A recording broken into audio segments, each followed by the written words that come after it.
the grumpy Easterner. There was this TV show lately called Chernobyl, and I just wanted to share some of my thoughts about it with you. And I think there was something very important omitted from the show. Or maybe it was just adjusted. I'm not sure. I'm not Russian. There is a hill in our city. I go up on the hill and I can see the lights from Vienna. I am Czech. I live pretty far away from Chernobyl, but still I understand that this is a subject that is somehow problematic for many people. Mikhail Gorbachev, the chief of the Politburo, is still alive. He is beloved by many Russians, and it's always problematic when you say bad things about him. But remember, this is a man who sent people to concentration camps for years.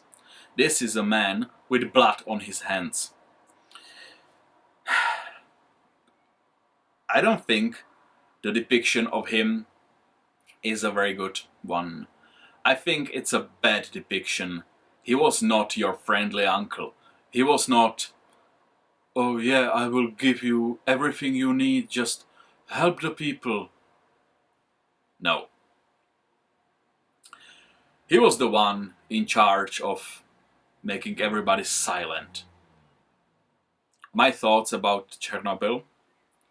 It happened at the end of April, and on the 1st of May there was a huge parade in Kiev. 1 million people in the streets. The government made absolutely no effort of protecting the people. It was a big problem if you didn't go into the 1st May parade.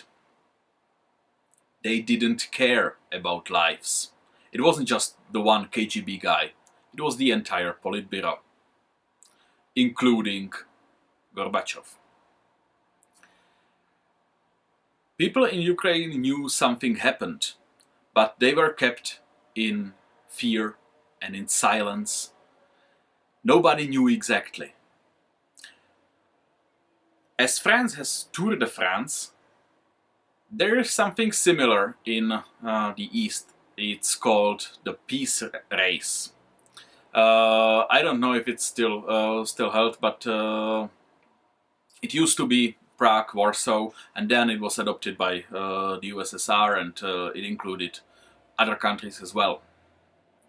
Well, this peace race in 1986 was in Kiev, from Kiev to Warsaw. That's pretty close to Chernobyl, and it was on 3rd of May, just days after the explosion. And those people who attended, remember there were many articles in the newspapers with them after the fall of the Iron Curtain, of course. And these people remembered that the Ukrainians were asking them, "Can you tell us what happened? We don't know what happened. We know something happened. We don't know what." It was when the Western media started reporting on this that basically the entire population started to be aware of what happened. Some specialists, like this lady from the Nuclear Institute, who was supposed to represent many scientists and doctors who worked with very precise machines, all those people understood that something happened when all the machines went. But this was not a very good information. All the informations they had were from the Western media. The Soviet Union had absolutely no problem keeping people in the streets, running this race. They could have changed the direction of the race. No, they didn't care. You can still see all those documentaries of children playing in the playgrounds and people walking on the streets. And you will see that everything that was taped on film is extremely grainy. It has like these little sparks in it. Because the radioactivity was so strong, it burned through the film. Now, I'm a person who has radioactive lens, thorium oxide lens here. It doesn't affect the film, but it's still pretty radioactive. So imagine how strong the radioactivity was there. What was the biggest problem? The biggest problem was the fear the people had. Hundreds of millions of people had no idea what is happening. In the West, yeah, there was media coverage, but they didn't have the precise informations, and the information from the Soviet Union was completely withheld.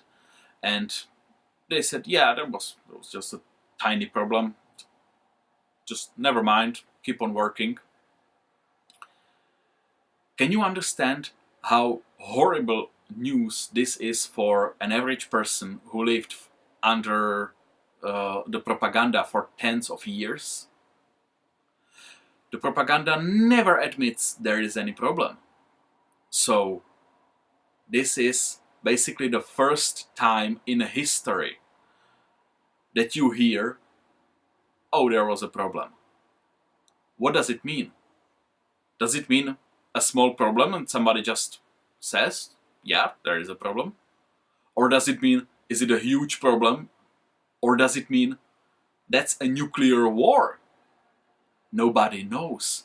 Nobody actually lived through this before.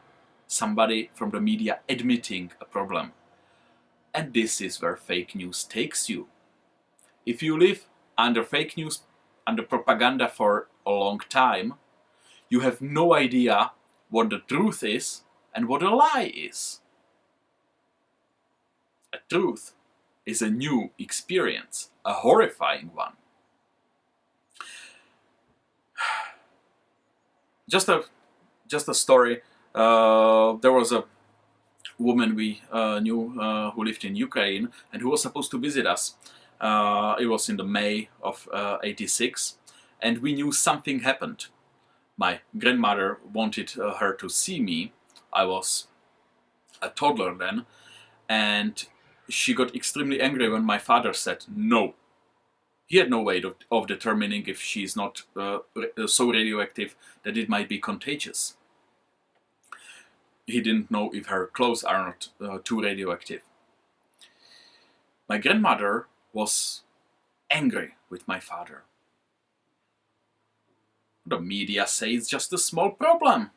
So, what is your problem? I think she never fully recovered from this betrayal. She has her friend here. How come she cannot see me? Anyway, I will stop now, but just one more thing. There were hundreds of thousands of people who saved the world from this nuclear disaster. And I consider them all heroes. These brave men and women who cleaned up this radioactive explosion, they deserve the gratitude of the entire humanity. I have seen this documentary with a man who was speaking about his experience digging under the reactor. And he was asked what he felt if he wasn't afraid. He said, yes, of course we were afraid. Of course. How could you not be? He spoke about his experience and he said, we were fighting an invisible enemy. Our fathers were fighting in a war. They saw the enemy. Our grandfathers were fighting in a war. They saw the enemy. We didn't see the enemy. That was the most horrifying part. He expected to die there. He expected to die in horrifying pain. And he did it anyway. And he was asked if he would do it again, and he said, yes, of course. It was for everybody he loved. It was for the entire humanity. He said, That is the duty of the man, to save everybody if he is given the chance. He considered it a great honor to have the chance of saving his country and every single person in there. Those people are heroes, and I'm grateful that they were there. So that were just my thoughts on Chernobyl and the presentation of the entire thing in the media. Thank you very much, and see you.